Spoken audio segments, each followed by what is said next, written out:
Islamic Research Center. نحمدہ ونصلی علی رسولہ الکریم، اما بعد، اعوذ باللہ من الشیطان الرجیم، بسم اللہ الرحمن الرحیم۔ وَيَخِرُّونَ لِلْأَذْقَانِ يَبْكُونَ وَيَزِيدُهُمْ خُشُوعًا۔ وقال فی مقام آخر أَفَمِنْ هَذَا الْحَدِيثِ تَعْجَبُونَ وَتَضْحَكُونَ وَلَا تَبْكُونَ۔ پہلی آیت کریمہ کے اندر اللہ سبحانہ وتعالی فرماتے ہیں کہ وہ روتے ہوئے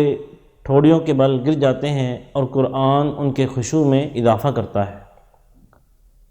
اور دوسری آیت کریمہ کے اندر اللہ تعالیٰ فرماتے ہیں، کیا تم اس قرآن سے تعجب کرتے ہو اور ہنستے ہو، روتے نہیں ہو؟ تو پہلی آیت کے اندر اللہ تعالیٰ نے مومنوں کا یہ وصف بیان کیا ہے کہ وہ روتے ہوئے اللہ تعالیٰ کی شوق ملاقات میں، اس کے خوف سے، اس کی محبت میں آنسو بہاتے ہیں، تو یہ مومنوں کا وصف ہے، اور قرآن ان کے خشوع میں اضافہ کرتا ہے۔ اور ایک اور مقام پر اللہ فرماتے ہیں، اذا تلیت علیہم آیاتہ زادتہم ایمانا، جب ان پر اللہ تعالیٰ کی آیات کی تلاوت کی جاتی ہے تو ان کے ایمان بڑھ جاتے ہیں۔ اور اس کے برعکس کافروں کا یہ وصف بیان کیا ہے کہ وہ قرآن سن کر ٹھٹھا اور مذاق کرتے ہیں۔ تو سیدنا انس رضی اللہ تعالیٰ عنہ وہ بیان کرتے ہیں کہ آپ علیہ الصلوۃ والسلام نے ایک مرتبہ ایسا خطبہ ارشاد فرمایا کہ اس جیسا کبھی آپ نے خطبہ ارشاد نہیں فرمایا،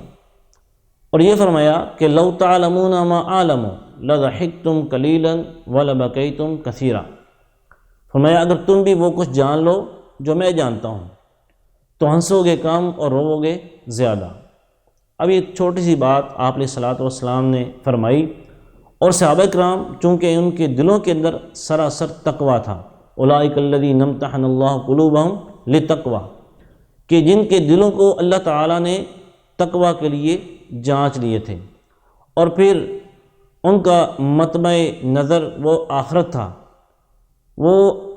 آخرت کی طرف دھیان کرنے والے تھے، اللہ کا خوف اپنے دلوں میں بٹھانے والے تھے۔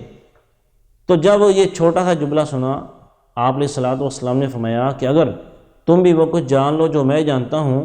ہنسو گے کم اور روو گے زیادہ۔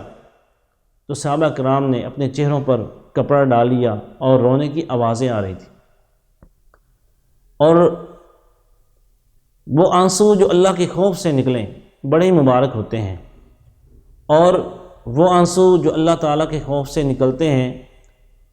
انسان کی زندگی بدل دیتے ہیں، اور آخرت کی منزل آسان ہو جاتی ہے، اللہ تعالیٰ کا قرب حاصل ہو جاتا ہے، گناہوں سے انسان پاک صاف ہو جاتا ہے۔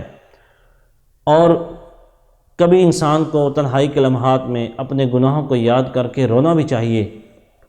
اور آپ علیہ الصلوۃ والسلام نے فرمایا کہ وہ آدمی آگ میں داخل نہیں ہوگا من بکا من خشیت اللہ، جو اللہ تعالیٰ کے خوف سے رو پڑا، حتی یعود اللبن فی الضرع، یہاں تک کہ دودھ اپنے تھنوں میں چلا جائے۔ جس طرح نکلا ہوا دودھ واپس تھنوں میں نہیں جا سکتا، ایسے ہی وہ انسان جو اللہ تعالیٰ کے خوف سے رو پڑتا ہے، اللہ تعالیٰ اس کو آگ میں داخل نہیں فرمائے گا۔ اور وہ 7 قسم کے خوش نصیب انسان جن کو اللہ سبحانہ وتعالیٰ اپنے عرش کا سایہ نصیب فرمائیں گے، ان میں ایک وہ انسان بھی ہوگا جو تنہائی میں بیٹھ کے اللہ تعالیٰ کو یاد کرتا ہے اور اس کی آنکھوں سے آنسو جاری ہو جاتے ہیں۔ ایسے انسان کو بھی اللہ سبحانہ وتعالیٰ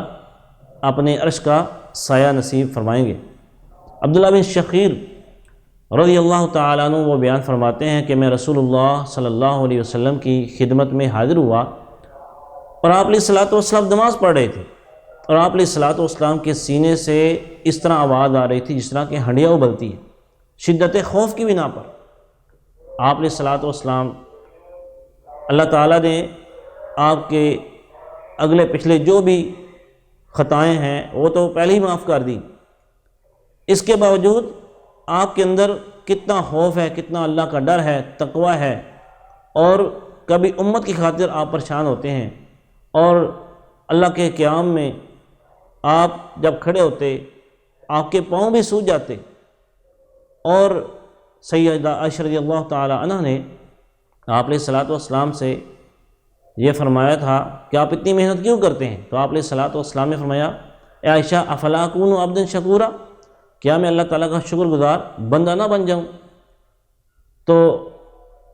آپ علیہ الصلوۃ والسلام نے فرمایا ہے کہ دو قطرے اللہ تعالیٰ کو بڑے محبوب ہیں، ایک وہ قطرہ خون کا جو اللہ تعالیٰ کی راہ میں جو گرتا ہے، دوسرا وہ قطرہ جو اللہ کے خوف سے انسان کی آنکھ سے نکلتا ہے۔ تو ہم بڑے گناہ گار ہیں، بڑے خطا کار ہیں، دن رات ہماری اللہ تعالیٰ کی نافرمانیوں میں گزرتے ہیں، اور ہمیں چاہیے کہ کبھی اپنے آپ کو تنہائی میں لے جائیں اور اللہ تعالیٰ کے خوف سے اس کے سامنے رو پڑیں، اور اگر ہمیں رونا نہیں آتا، آنکھوں سے آنسو جاری نہیں ہوتے، تو ہم رونے والی شکل ہی بنا لیں،